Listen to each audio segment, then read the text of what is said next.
ఈరోజు 19th నుంచి ICC champions trophy అయితే స్టార్ట్ అయింది. అండ్ రేపు 20th ఇండియా తన ఫస్ట్ మ్యాచ్ని అయితే ఆడబోతుంది. సో ఇండియా గ్రూప్ ఏలో అయితే ఉంది ఛాంపియన్స్ ట్రోఫీలో. సో ఫస్ట్ మ్యాచ్ బంగ్లాదేశ్తో అయితే స్టార్ట్ అవబోతుంది రేపు దుబాయ్లో. అండ్ 1 year గ్యాప్లో ఇండియా థర్డ్ ఐసీసీ ట్రోఫీలో అయితే ఆడుతుంది.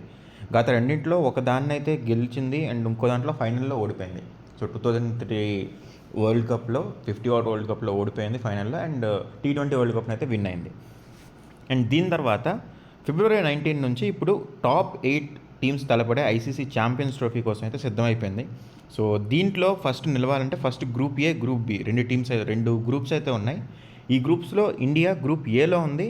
అండ్ ఇప్పుడు గ్రూప్ ఏ నుంచి ఇండియా నెక్స్ట్ వెళ్ళాలి, సెమీఫైనల్స్కి వెళ్ళాలి, ఫైనల్స్కి వెళ్ళాలి అంటే ఎంత ఛాన్సెస్ ఉన్నాయి, ఎక్కడ ఎవరు ఎదురవ్వచ్చు అనేది ఇందులో మనం మాట్లాడుకుందాం. సో ఐసీసీ ఛాంపియన్స్ ట్రోఫీలో గ్రూప్ ఏలో ఇండియా కాకుండా పాకిస్తాన్, న్యూజిలాండ్ అండ్ బంగ్లాదేశ్ ఉన్నాయి. అండ్ ఈసారి ఇది మనకి వన్డే ఫార్మాట్లో అయితే జరగబోతుంది. అండ్ ఇందులో ఒక్క మ్యాచ్లో ఓడిపోయినా సరే సెమీస్ అవకాశాలు అయితే చాలా కష్టంగా అయితే మారిపోతాయి. అండ్ ఏమాత్రం భారీ ఓటమి ఎదురైనా సరే కంప్లీట్గా మనకి గ్రూప్ స్టేజ్లోనే బయటకు వెళ్ళిపోసిన అవకాశం కూడా ఉంటుంది. ఎందుకంటే మనకి 4 టీమ్స్ ఉన్నాయి కదా, India, Pakistan, New Zealand and Bangladesh. ఇందులో 2 టీములు మాత్రమే సెమీఫైనల్కి వెళ్తాయి. సో 2 టీములు బయటకు వెళ్ళిపోతాయి. సో ఇందులో ఆల్మోస్ట్ నాకౌట్ టైంలోనే ఉంది. సో నాకౌట్లో ఎలా అయితే మనకి ఒక్క మ్యాచ్ ఓడిపోయినా సరే సీరియస్గా మనకి ఇంపాక్ట్ ఉంటుందో ఇక్కడ కూడా అంతే. సో అదేవిధంగా ఇండియాకి సంబంధించిన మ్యాచ్లన్నీ కూడా దుబాయ్లో జరగబోతున్నాయి. అండ్ అక్కడ పరిస్థితులు ఆల్మోస్ట్ ఇండియాకి సంబంధించినట్లుగానే ఉంటాయి. సో ఇండియా కూడా 5 స్పిన్నర్లను టీంలోకి తీసుకుంది. అండ్ దీంతోపాటు పాకిస్తాన్ దీన్ని అయితే ఆర్గనైజ్ చేస్తుంది కదా. సో పాకిస్తాన్ రీసెంట్గా మనకి ఏదైతే న్యూజిలాండ్తో జరిగిన సిరీస్లో న్యూజిలాండ్ని ఓడించి సిరీస్ని అయితే కైవసం చేసుకుంది. బట్ ఈరోజు జరిగిన మ్యాచ్లో పాకిస్తాన్ న్యూజిలాండ్ చేతిలో ఓడిపోయింది. అండ్ ఇప్పుడు మనకి న్యూజిలాండ్ అనేది ఎంత స్ట్రాంగ్ టీం మనం ప్రతిసారి చూస్తున్నాం. ప్రతి సీజన్లో కూడా అంటే ప్రతి ఐసీసీ ట్రోఫీలో కూడా న్యూజిలాండ్తో మనకి ఖచ్చితంగా ఏదో ఒక మ్యాచ్ పడడం అండ్ వాళ్ళు మనల్ని బీట్ చేసి మన దగ్గర నుంచి లాగేసుకోవడం అయితే జరుగుతూ ఉంది. అండ్ ఇప్పుడు కూడా న్యూజిలాండ్ మన గ్రూప్లోనే ఉంది. ఖచ్చితంగా ఇది ఒక మనకి ఇంట్రెస్టింగ్ మ్యాచ్ అవుతుంది.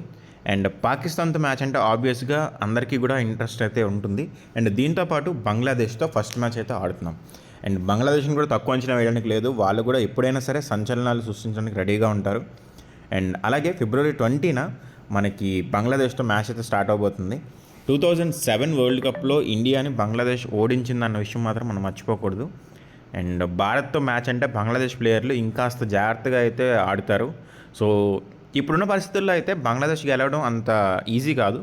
సో ఇక్కడ మనం పెద్దగా ఆలోచించాల్సిన అవసరం లేదు. కానీ ఖచ్చితంగా మనకి పాకిస్తాన్తో మ్యాచ్ అండ్ న్యూజిలాండ్తో మ్యాచ్ అనేవి చాలా కీలకంగా ఉంటాయి. మనం చాలా జాగ్రత్తగా ఆడి గెలవాల్సిన అవసరం అయితే ఉంది. ఆల్రెడీ పాకిస్తాన్ ఒక మ్యాచ్ ఓడిపోయింది, న్యూజిలాండ్ ఒక మ్యాచ్ గెలిచింది. కాబట్టి పాకిస్తాన్ ఒక స్టెప్ బ్యాక్లో ఉంది. అండ్ మనం ఈ ప్లేస్ని మనం అయితే యూజ్ చేసుకోవాల్సిన అవసరం అయితే ఉంది. అండ్ ఇప్పుడు బంగ్లాదేశ్ వాళ్ళకి 50 ఓవర్స్ ప్రాక్టీస్ కూడా లేదు. వాళ్ళందరూ డైరెక్ట్గా బీపీఎల్ నుంచి వస్తున్నారు. సో దాంతో మనకి బంగ్లాదేశ్ మీద గెలడం అనేది పెద్దగా ప్రాబ్లం అవ్వకపోవచ్చు. అండ్ అలాగే కెప్టెన్ షాన్తో, మహమ్మదుల్లా, ముషఫిర్ రహీం అండ్ ముస్తఫిజుర్ పైన బంగ్లాదేశ్ అయితే కంప్లీట్గా ఆధారపడింది. దుబాయ్లో స్పిన్ పిచ్ కాబట్టి స్పిన్నర్ రిషద్ అని చెప్పి స్పిన్నర్ ఉన్నాడు బంగ్లాదేశ్లో. తను బంగ్లాదేశ్ తరఫున రాణిస్తాడని చెప్పి అయితే బంగ్లాదేశ్ ఎక్స్పెక్ట్ చేస్తుంది. అండ్ ఇందులో భారత్ కానీ భారీగా విజయం సాధిస్తే మాత్రం ఖచ్చితంగా సెమీఫైనల్కి వెళ్ళే ఛాన్సెస్ ఉంటాయి. ఎందుకంటే ఆల్రెడీ పాకిస్తాన్ మనకి ఘోరంగా అయితే ఓడిపోయింది. సో ఆల్మోస్ట్ 67 రన్స్ వరకు తేడా ఉంది. సో దీనివల్ల నెట్ రన్ రేట్ కూడా మనకి కంప్లీట్గా ఒక పాజిటివ్ సైన్ కింద మారుతుంది. అండ్ దీంతోపాటు అందరూ ఆసక్తిగా చూసే match February 23 India versus Pakistan. So Dubai వేదికగా ఈ మ్యాచ్ అయితే జరుగుతుంది. అండ్ ఆతిథ్య హోదా మనకి హోస్ట్ అనమాట పాకిస్తాన్లో. సో ఆతిథ్య హోదాలో పాకిస్తాన్ అయితే ఈ మ్యాచ్లో దిగుతుంది. అండ్ ఈ టోర్నీలో ఈ మ్యాచ్ చాలా కీలకం. ఎందుకంటే ఆల్రెడీ పాకిస్తాన్ ఓడిపోయింది కాబట్టి ఇంకొక మ్యాచ్ ఓడిపోయినా సరే వాళ్ళు నాకౌట్లోకి అంటే బయటికి వెళ్ళిపోయే ఛాన్స్ అయితే ఉంది.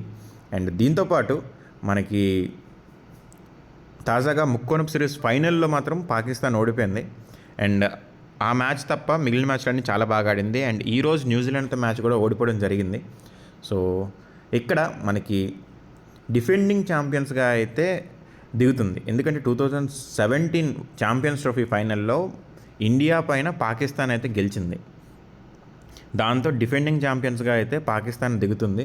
సో పాకిస్తాన్ ఇప్పుడు దానికి ఆ మ్యాచ్కి ప్రతీకారం అయితే ఇండియా తీర్చుకోవాల్సిన అవసరం అయితే ఉంది. అండ్ పాకిస్తాన్ తరపు నుంచి కూడా మహమ్మద్ రిజ్వాన్, సల్మాన్ అఖా ఇలా చాలామంది ఉన్నారు స్టార్. మనకి బాబర్ ఆజం కూడా ప్రజెంట్ అయితే మంచి ఫామ్లోకి వచ్చాడు ఈరోజు. అండ్ ఇవన్నీ కూడా మనకి పాకిస్తాన్ నుంచి మంచి పెర్ఫార్మెన్స్ అయితే ఉంటుంది. అండ్ కివీస్ గురించి అయితే చెప్పాల్సిన అవసరమే లేదు. కివీస్ గురించి మనకు అందరికీ తెలిసిందే. మనకి శాంట్నర్ ఆల్రెడీ ఈరోజు మ్యాచ్లో చాలా బాగా ఆడాడు. అండ్ పేస్ బౌలింగ్ కొంచెం వీక్గా ఉన్నా సరే వాళ్ళకి ప్రజెంట్ అయితే స్ట్రాంగ్గా కనిపిస్తున్నారు. అండ్ ఈరోజు మ్యాచ్లో పాకిస్తాన్ మీద గెలవడం కూడా మనకి క్లియర్గా చెప్పొచ్చు వాళ్ళు ఎంత స్ట్రాంగ్గా ఉన్నారన్నది. సో ఎలాగైనా సరే మనకు సెమీస్కి చేరుకోవాలంటే భారత్ 3 మ్యాచ్ల్లోనే గెలాలి. అండ్ ఒక మ్యాచ్ ఓడిపోయినా సరే మనకి రన్ రేట్ అనేది చాలా ఇంపార్టెంట్ అవుతుంది. సో ఖచ్చితంగా కూడా ఇండియా ప్రతి మ్యాచ్ని చాలా జాగ్రత్తగా ఆడాల్సిన అవసరం ఉంది. అండ్ సెమీఫైనల్కి వెళ్తే మనకి గ్రూప్ బి నుంచి Australia, South Africa and Afghanistan వీళ్ళైతే ఉన్నారు. సో వీళ్ళందరూ మనకి ఏంటంటే వీళ్ళతో పాటు మనకి ఇంగ్లాండ్ కూడా ఉంది గ్రూప్ బిలో. సో వీళ్ళలో ఎవరైతే మనకి 2 టీమ్స్ సెమీఫైనల్స్కి వస్తాయనో చూడాల్సి ఉంది. సో ఎక్స్పెక్టేషన్స్ పరంగా అయితే మాత్రం ఆస్ట్రేలియా వీక్గా కనిపిస్తుంది. ఇంగ్లాండ్ మనం మొన్నే వన్డే సిరీస్లో మనం ఓడించాం. So Afghanistan, New Zealand, Australia, South Africa. So South ఆఫ్రికాకు కూడా మనకి మంచి టీం. మనకి ఇప్పుడు ట్రయాంగిల్ సిరీస్ని అయితే వాళ్ళు గెలిచారు. సో వీటన్నిటి బట్టి చూస్తుంటే సెమీఫైనల్కి ఎవరెవరు వస్తారు, ఫైనల్కి ఎవరు వస్తారని మీరేమనుకుంటున్నారో కమెంట్ అయితే చేయండి. ఇండియాకి ఈసారి కప్ విన్ అయ్యే ఛాన్సెస్ చాలా ఎక్కువగా ఉన్నాయి. సో ఖచ్చితంగా జాగ్రత్తగా ఆడుకుంటే ఇండియాకి కప్ విన్ అవ్వడం చాలా ఈజీ. సో కప్ విన్ అయిన తర్వాత మనకి రోహిత్ శర్మ కూడా రిటైర్మెంట్ అనౌన్స్ చేసే ఛాన్స్ ఉందని చెప్పి అంటున్నారు. సో చూద్దాం, మీరేమనుకుంటున్నారో కమెంట్ చేయండి. అండ్ ఫైనల్కి ఎవరు వస్తారన్నది కూడా కమెంట్ చేయండి.